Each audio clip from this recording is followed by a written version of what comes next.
Welcome to this week's version of Nickels and Dimes, our weekly video series. Well, we are heading very quickly into the end of the year, and the market, of course, has had a rough go at it. As you know, you see your statements, you see a lot of the negative headlines. Things are challenging. So, usually, though, this time of year in November and December, we get some upside strength. We tend to get positive months, and since the October lows, the market, effectively has gone, on a positive, let's call it trend. Now, in the bigger picture, of course, the trend is still down. As you know, there are increasing concerns about a looming recession. Of course, there's inflation challenges. As I also noted, you probably have seen there's the largest amount of credit card debt in history. So people are struggling. There's a lot of challenges out there. But will we see a Santa Claus rally? And again, a Santa Claus rally is typically the term around this time frame where we tend to see upside in equity prices. So let's jump in. Will we see a Santa Claus rally? Well, as I noted, here's where we are in the S&P. The S&P 500, the largest publicly traded U.S. companies.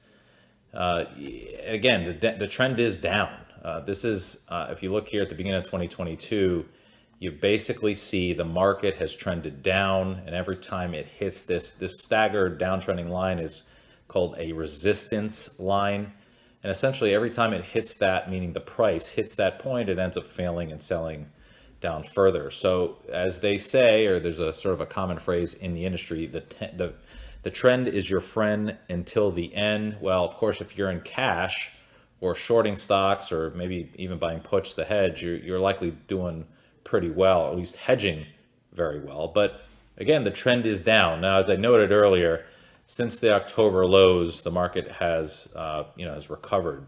Will we see this year-end rally continue? Where will we see it Santa Claus rally? Of course, only time will tell. But on a positive note, the S&P has risen 73% of all Decembers. Well, that's good news, and gained on average 1.4%. The Dow has risen in December 71% of the time since 1896 for an average of 1.4% return, and the Nasdaq has risen 61% of the time since 1971 for an average gain of 1.7%. And again, as I noted earlier, November and December, the Nasdaq, the S&P, the Dow, the Russell, they tend to be the strongest months. Again, November, December, which of course is the time frame we're in now, they tend to be the strongest months. And it looks like, again, if this market continues to the upside here, the trend will continue. If you look at history, odds favor that will continue. Again, notwithstanding the challenges I talked about earlier.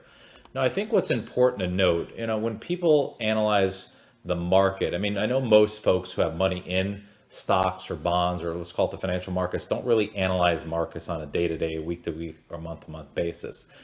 And I had a conversation with a client yesterday, and they asked me, what do you think? Do you think we found the bottom?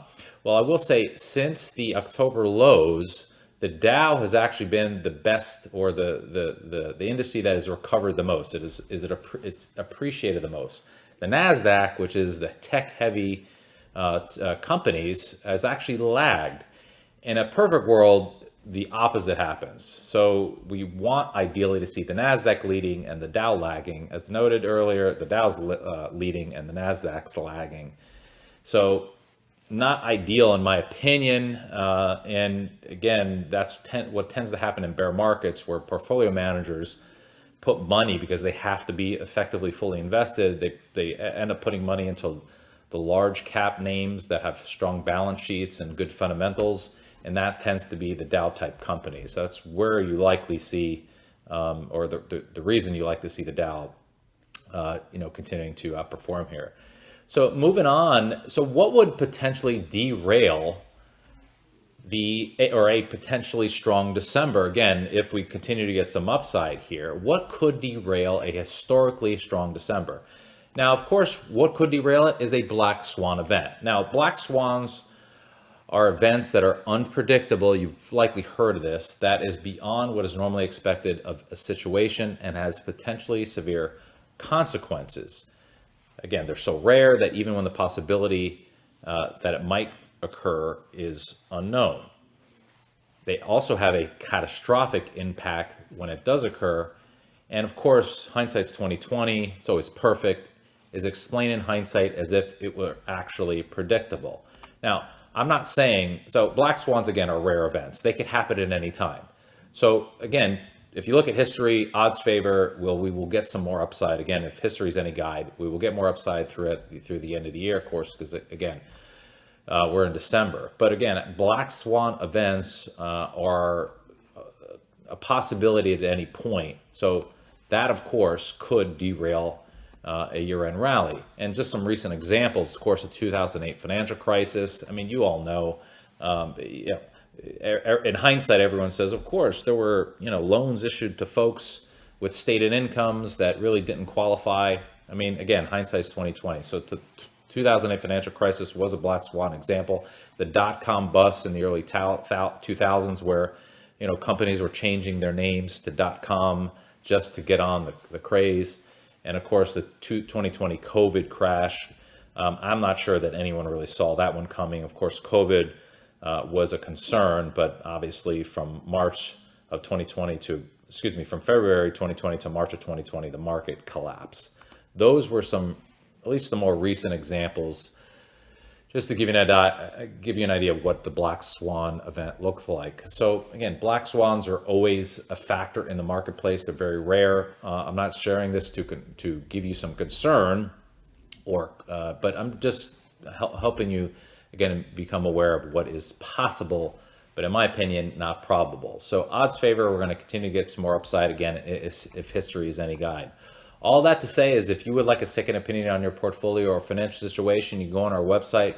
On the upper right-hand tab on our website, that's the Contact Us tab. You can click on that, fill out the information, and one of our advisors will reach out to you and answer your questions and hopefully give you some clarity and confidence.